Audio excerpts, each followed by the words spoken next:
নমস্কার বন্ধুরা, বঙ্গঘরে স্বাগত। তো আজকে খুব ইচ্ছে করলো অনেক দিন পর একটু আলুর চোখা বানাবো। আলুর চোখাটা কি করে আমি বানাই সেটা আপনাদেরকে আমি দেখাচ্ছি। অনেকে অনেক রকমভাবে বানায়, আমি আমারটা দেখাচ্ছি। এখানে সেদ্ধ আলু আছে, সেদ্ধ করা দুটো আলুকে আমি 4 টুকরো করে রেখেছি। এখানে আছে পেঁয়াজ কুচানো আর শুকনো লঙ্কা। তো চলুন দেখাচ্ছি। এখানে কড়া বসানো আছে, গরম হয়ে গেছে, আমি সর্ষের তেল দিচ্ছি।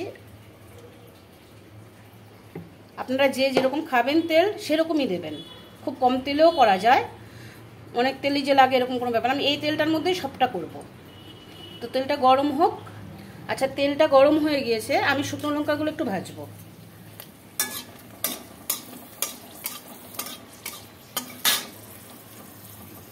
শুকনো লঙ্কাগুলোকে আমি একটুখানি কালো করে ভাজবো, একটু কালো শুকনো লঙ্কা লাল হয়, একটু কালচে কালচে হবে।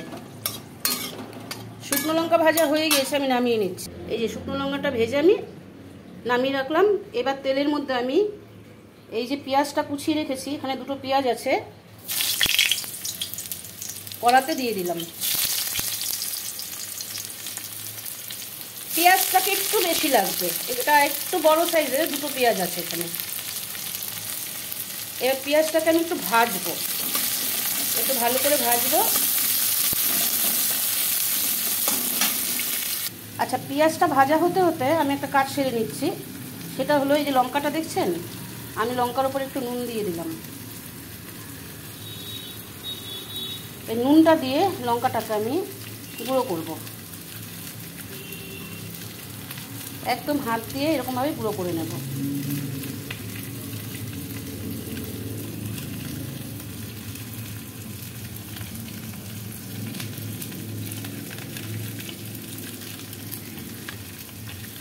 ভালো করে গুঁড়ো করতে হবে হাতের সাহায্যে। নুনটা দিয়েছি কেন না, নুনটা দিয়ে গুঁড়ো করতে সুবিধা হয়। আমি আলু চোখার মধ্যে নুন কম দেবো, যেহেতু এটার মধ্যে দিয়ে দিয়েছি। দেখুন, এইভাবে আমি লঙ্কাটাকে গুঁড়ো করে রেখেছি। এবার আমি যেটা করব সেটা হয়েছে আলুটাকে আমি হাতের সাহায্যে একটু এভাবে ভেঙে দেব। আলুটা একটু ঠান্ডা হতে দিয়েছিলাম, সরি। এইভাবে হাতের সাহায্যে একটুখানি ভেঙে নিলাম।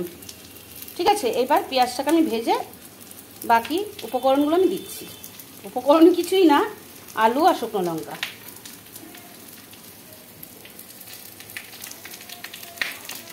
পেঁয়াজটা ভাজা হচ্ছে, পেঁয়াজটাকে এই দেখুন লাল হয়ে গেছে অনেকটা, আর একটু ভাজা হবে। আচ্ছা দেখুন, পেঁয়াজটা কিন্তু ভাজা হয়ে গেছে, আর ভাজবো না। একেবারে খুব কড়া কিন্তু পেঁয়াজটা ভাজা হবে না, মোটামুটি এরকম হবে ভাজাটা। এবার আমি আলুগুলো দিয়ে দেবো।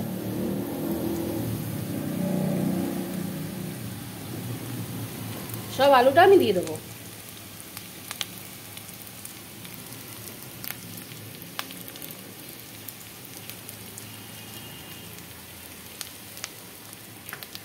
আলুটা দিয়ে আমি একটুখানি নাড়াবো, পেঁয়াজটার সাথে আলুটা মিশাবো।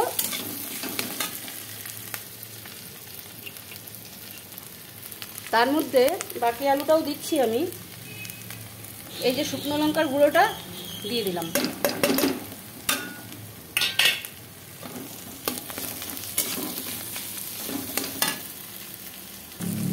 বাকি আলুটাও দিয়ে দিলাম। দিয়ে কড়ার মধ্যেই এটাকে উলট পালট করে এরকম ভাজা ভাজা করতে হবে, তাহলে খেতে খুব সুন্দর লাগে। আলুটা একটু ভাজা ভাজা হয়ে যায়। আমি পুরো কিছুক্ষণ এটাকে লাগবে মেশাতে, মিশিয়ে আমি আসছি। আচ্ছা দেখুন, পুরো একটা দলা পাকিয়ে গেছে, দেখতে কি ভালো লাগছে দেখুন। পুরো ভাজা ভাজা হয়ে গেছে, লঙ্কা পেঁয়াজ সব আলুর সাথে মিশে গেছে। আর নুন আমি লঙ্কাতে যা দিয়েছি, আর একটুখানি দিতে হয়েছে। বেশি না, 1 ফোঁটা।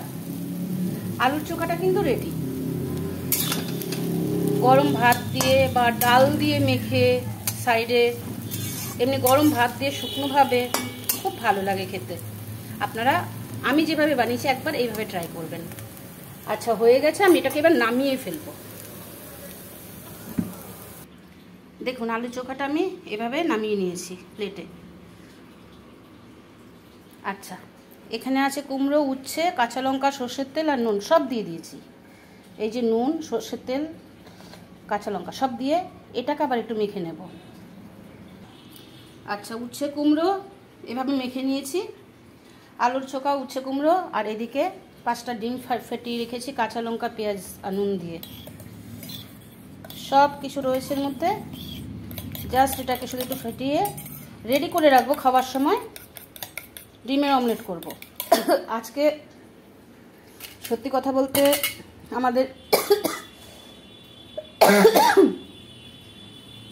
আমাদের মানে বাজার টাজার বেশি আসেনি পাড়ায়, বা আজকে একটা ভালো পরব রয়েছে মুসলিম ভাই বোনদের জন্য, ওদের বড় পরব ঈদ, এই জন্য তো সেরকম মাছ টাছও আসেনি, বাজার টাজারও সেরকম খোলেনি, তো ওই জন্য আজকে এই দিয়েই আজকে আমরা দুপুরে লাঞ্চ করব। ডাল করছি, ডালটা তো করতেই হবে। ডিমের অমলেট, আলুর চোখা আর ডাল, অপূর্ব, দারুণ দারুণ দারুণ। মাছ মাংস ফেলে খাবেন এগুলো দিয়ে। এগুলো রেডি রইল। এবার ডালটা আমি ফোড়ন দেব। আমার সব মেনু মোটামুটি রেডি, শুধু ডিমের অমলেটটা খাওয়ার সময় ভাজবো, নাহলে ঠান্ডা হয়ে গেলে ভালো লাগবে না। ভাত করব একদিকে, ডিমের অমলেট করব একদিকে। আচ্ছা, তো আজকে এই অবধি। আমার তরফ থেকে আমার মুসলিম ভাই বোনদের প্রতি শুভেচ্ছা রইল। ঈদটা খুব ভালো কাটাবেন আপনারা, সুন্দরভাবে সুস্থভাবে কাটাবেন। নমস্কার।